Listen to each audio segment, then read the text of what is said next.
Okay, JJ. So we have a deck, Hello. Yes. and we have a JJ. The cards. Yes. You see these cards? Yes, Hi. yes. Hi, everyone. We also have a Sparkles. He cringing over in the corner. Yeah. A big welcome to our channel, guys. So today we have actually one of our teammates who was able to get first place in the Springfest. Yes.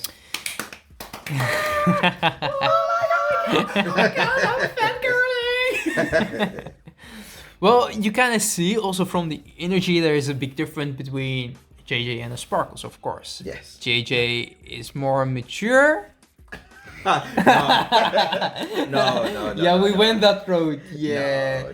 No. No. It's just a different player. That's also something that you guys would see in our team. Is like you have so many different players, so many different decks, and one of our teams was able to get first place. So that was amazing. We played basically, as you can see, Royals. We played Genesis and we played Pale Moon.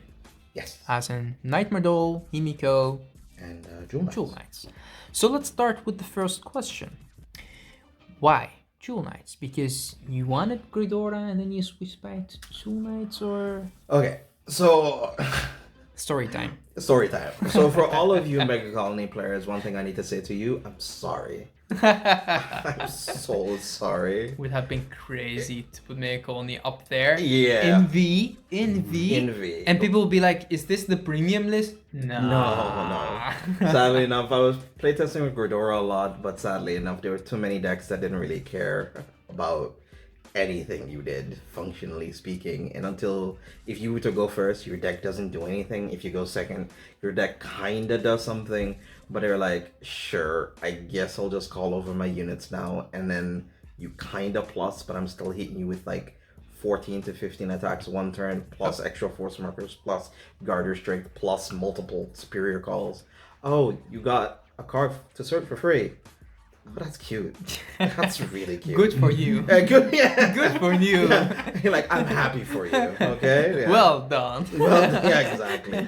And Miller Colony, the milling version of Miller Colony instead was probably the other choice too. But a friend of mine was like, no, I got you. And he was like, I have Jewel Knights I can borrow to you for the weekend. I was like, oh. So at the first chance I had, I was like, yes, please. So he brought him to me. So shout out to Typo King, one of our awesome members of our community. He was able to borrow this awesome deck to me. And I was able to play awesome amount of rounds. I think it's like 8 rounds on the day. 7 to 8 rounds almost on the premium day. Yeah, we played 6 rounds in the Swiss. Mm-hmm. And then you basically have top 8, top 4 finals. Yeah. Right? Yeah. So like 8 rounds, 8 to 9 rounds on the day. The deck performed beautifully. I liked every single card selection.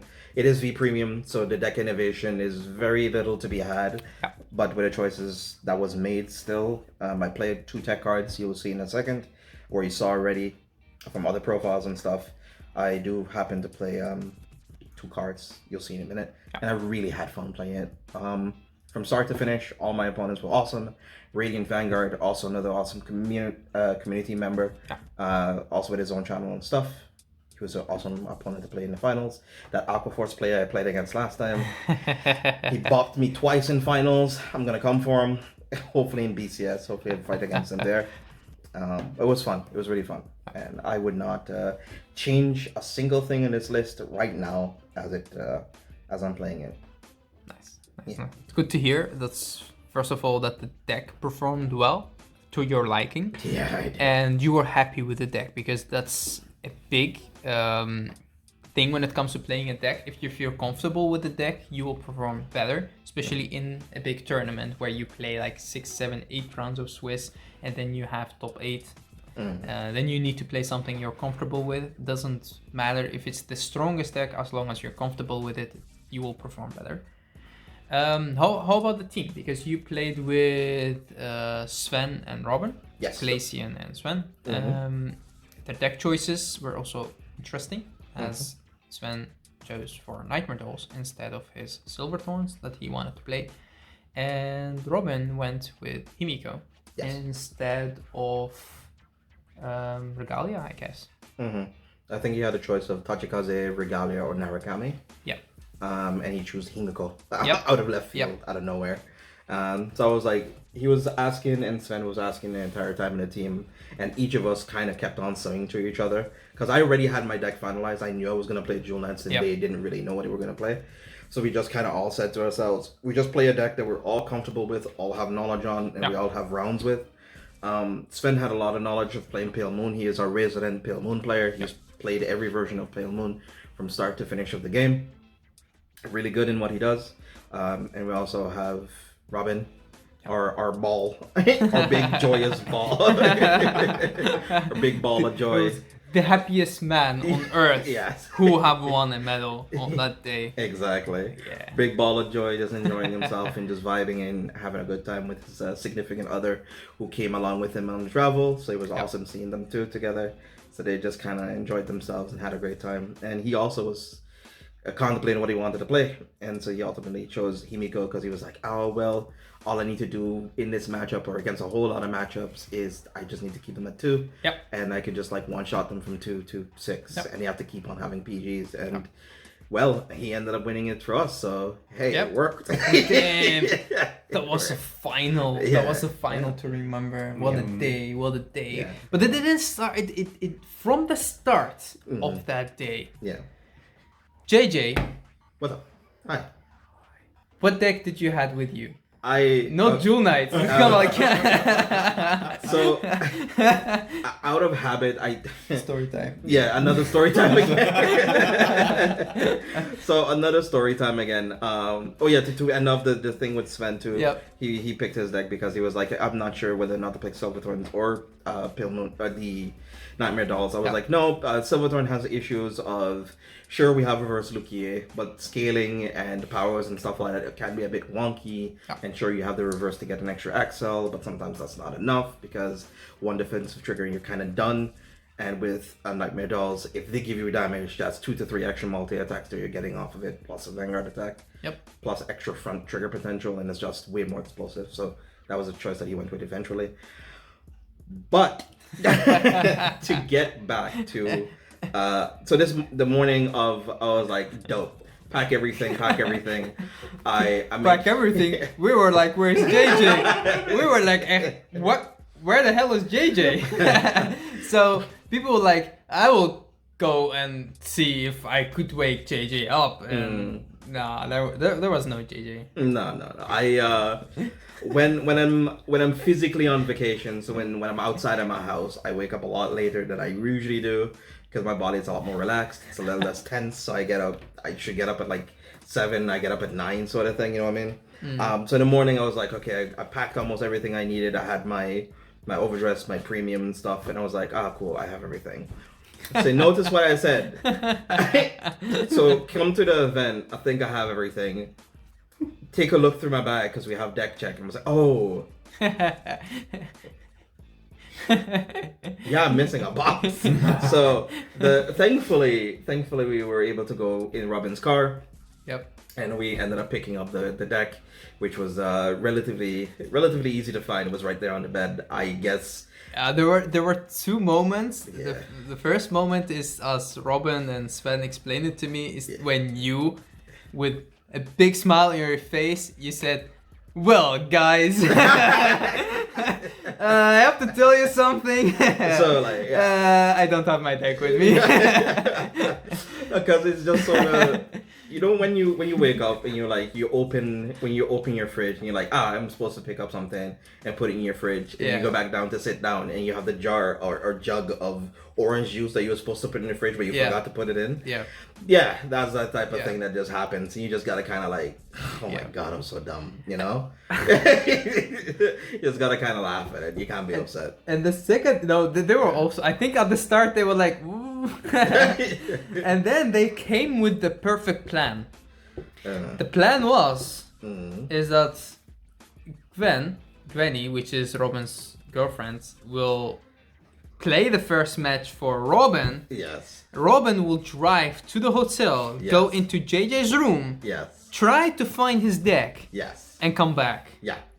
But I was very that seemed very Ocean's 11, so very Yeah. so complicated for no reason. Art just kind of said, "Yo, Yeah, just take me with you. Let me yeah. pick up the deck and come back as quickly as I I can." was like, Yeah. I saw Robin running. I was like, Robin is running. That's Yeah. not a good sign. Yeah. So I almost rugby tackled him. He was looking at me with like a strange look in his eyes, and I Yeah. was like, "Where are you going?" He was like, "JJ's deck. This, that, perfect plan." I was like, "No."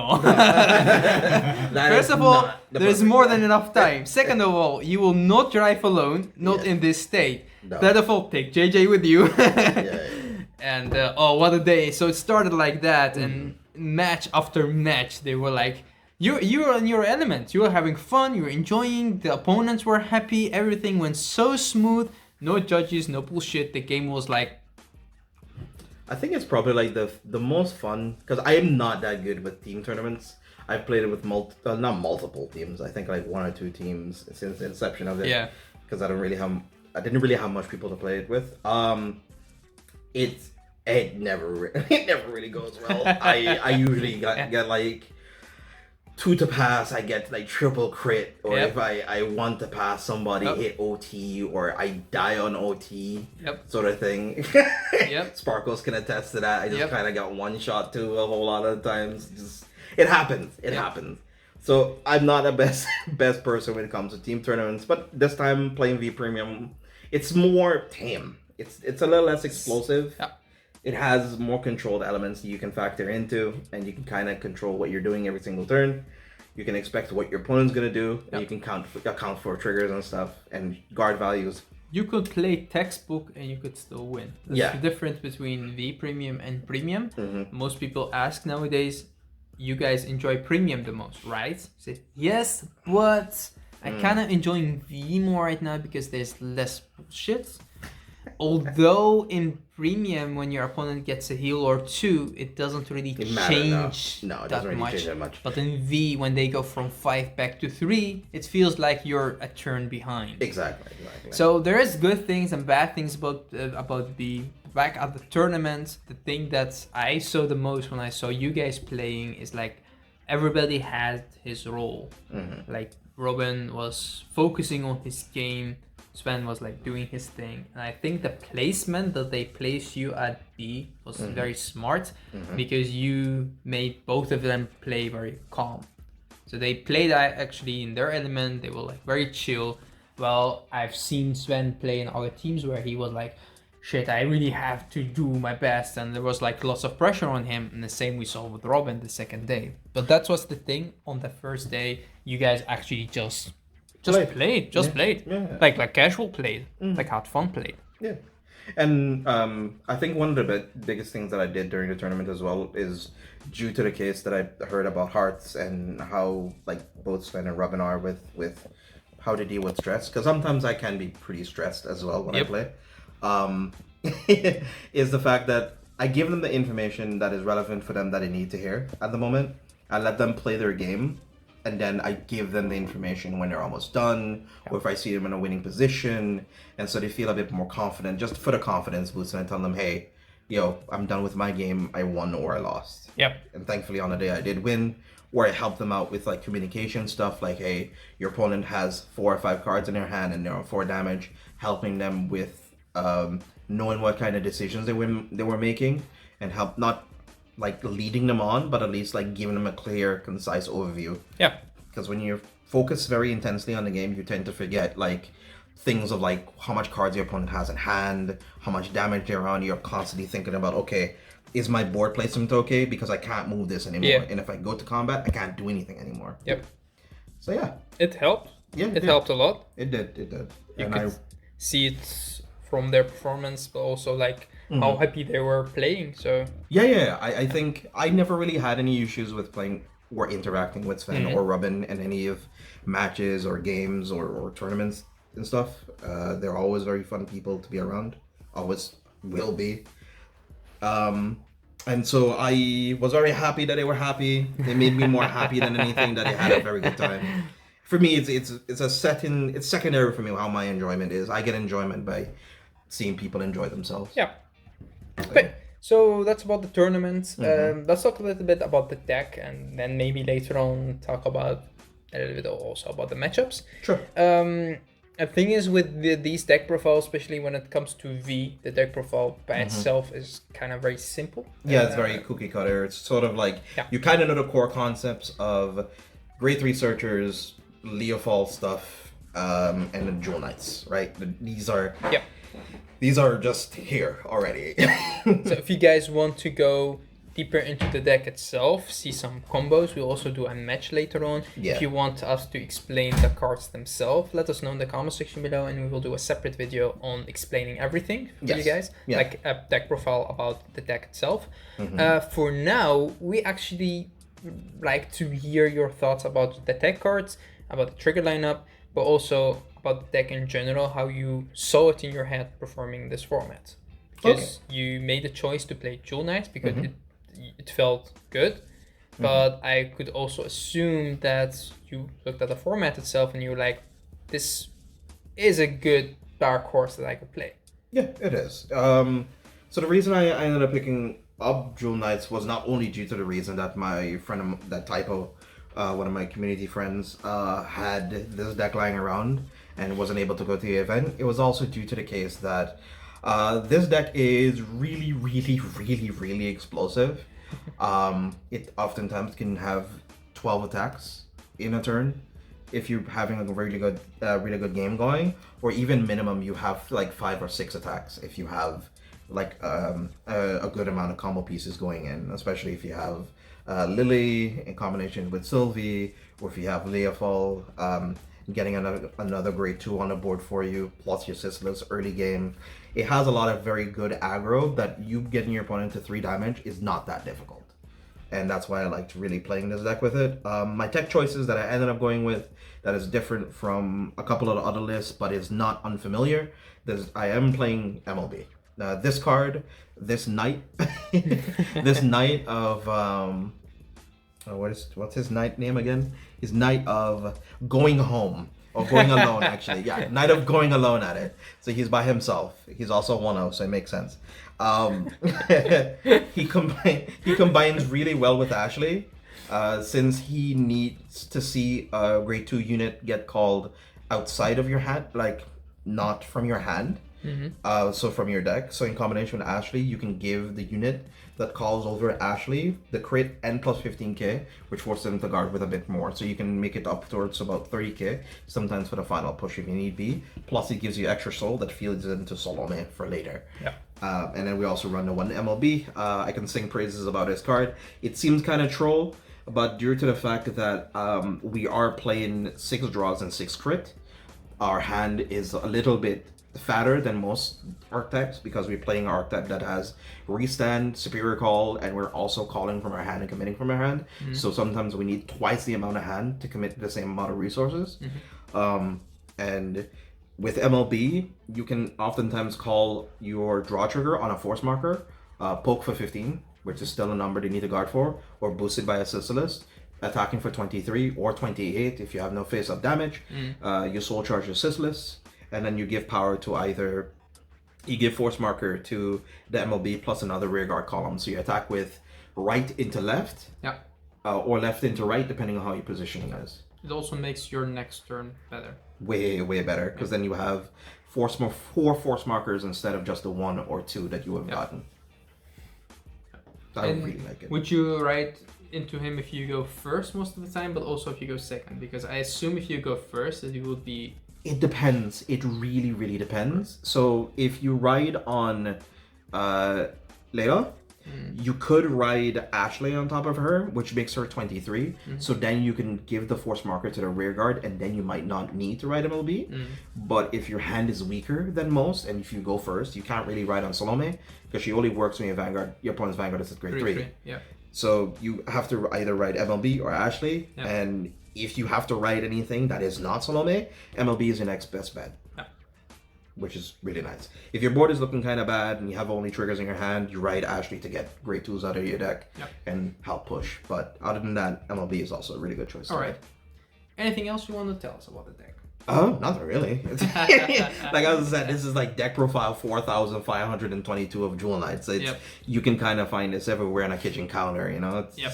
fun anyway. Tell us what's the core of the deck. Like, if people want to pick this deck up, what are the cards that they kind of have to play, and what are the cards that they could change themselves beside the MLB and the Great One? Okay, so if you want to get into Royal Paladins in general, or like if you want to play a deck that kind of works as glue for a lot of Royal Paladin archetypes, is these. It's these. You have to pick up these 12 cards. Yep. These are like the cornerstone of the archetype. You have to pick these up that help you extend extra combo plays. They feed into the cells. They recycle stuff. These cards are oftentimes played in other archetypes, like in the Sanctuary Guard version, the Seeker version with Thing Savior. These work as glue. These are help a whole lot of archetype. It gives you a bunch of extra draw, extra multi-attacks, extra power. So yes, these 12 are probably the best cards you're probably going to need. Everything else is sort of up to you. Sisyphus helps with Great Sea Searching, but these have been reprinted to death, so you should have. Yeah, exactly. Yeah. These are like $2 a piece. My friend has some SPs and stuff here lying around, but like he was a dedicated, or still is sort of a dedicated Royal Paladin player. So he's had everything from me. Yeah, that's kind of it for me. I don't really have much to expand. So basically, this you need to pick. These are the other Jewel Knights that you could play, which makes the base of the deck stronger. Exactly. And these are the cards that you could add to the deck depending on your playstyle, depending on the format, depending on which way you want the deck to work. Exactly. Yeah. These kind of decks, guys, if you want to build them yourself, try to have your own build, although sometimes it's kind of hard because basically some decks, like, you have to stay in the archetype. But yeah, now we go back to the tournament itself. I don't want to make the video too long. Sure. But tell us a little bit about the matchups. So out of all of the tournament, the concurrent thing that kept on coming forward was I played against 2 Gridora, 1 Narukami, double Thavas, and I think 1 more. I can't remember that one, but the double Mega Colony, one was Milla Colony and the other one was Drafa. Okay. And Drafa was kind of funny because Drafa actually forces you to call cards out of your hand on the board. And then Jewel Knight says, if you call over me, you get extra effects. So yeah. You were like, sure. Sure. Thanks. Okay. And so it basically became a counter matchup, and he really didn't get to do much, sadly enough. And that's kind of why I'm saying sorry again to most of you Mega Colony homies out there who enjoy Mega Colony a lot. It's very, very rough out there, I'm gonna lie. Narukami, I played around this grade 2 a whole lot. This grade 2 pokes for a whole lot of damage with a force marker on it, and it makes it awkward for him to guard, especially when you keep on calling rear guards over it. He can't use 15k shield, he has to use 20k shield. Yeah. And then that 5k shield extra is oftentimes a combo piece or extra trigger. They don't want to throw that. Exactly. So we try to give decks a harder time depending on the matchup. Yeah. That's also the thing that when it comes to playing Vanguard, sometimes the small details make a huge difference. Or reading your opponent's hand, like sometimes when you attack, it's just a 15k to guard and they like throw a 10k and a 5k. You see them thinking about it and taking the damage, and you know, okay, they don't have 15k. So it would be like making those numbers, because this deck does give you the chance to make the numbers that you want to make with boosting, not boosting, calling here or there. So yeah. It's definitely interesting deck to play. Very strong base deck, and you could build on it. I think in the future, if we got more Jewel Knights, the deck will all become stronger and better and better. Yeah, and Premium right now is doing the rounds. So hey, if you also want to have a deck that you could possibly play in Premium, give it a try. Yeah. It's also a pretty good deck. Sword Beams are going to be kind of difficult to pick up. Those are kind of pricey. Yep. But, you kind of have to pick the deck up maybe as a whole. Yes. But then you basically have a deck that you can play in Premium and V. Premium, yeah. The Jewel Knight package already is just good enough for V Premium on its own, so it's not even a biggie. Yeah, they're easy to pick up because both of them are clan selections, right? Clan selection. Yeah. All right. Do you have anything else to say to everybody? Oh, no, not really. I lied. So thank everybody in the community for giving us some help. on this one. Thank you to all the opponents that we played on the weekend. If I missed any of you, be sure to put yourself in the comment section below. Thank you to Hart for recording this, taking his time out and letting me into his home so we can do this thing. You're always welcome here, you know that. Fair enough, but still gotta give people their dues. And then Sparkle's over here just vibing, being chilling. Just arms crossed and just chilling. He's waiting for his moment. He's like, okay, yeah, interesting deck. I will test it in a minute. I will put it against one of my decks and we will see how deck will do. Okay. And then he will just get Tavas out of his deck and he'll be like, let's go. Yeah. Yeah, I have a very obscene record against that deck. I have not beaten it the whole tournament. So hey, if you want to trounce on me when playing it, because it has a pretty good Aquaforce matchup. I didn't. So, but that's it. So thanks. Be awesome, stay awesome. Have a wonderful day. Thank you all for tuning in and stopping on by. All right, that's it for us. Thanks, guys. Until next time.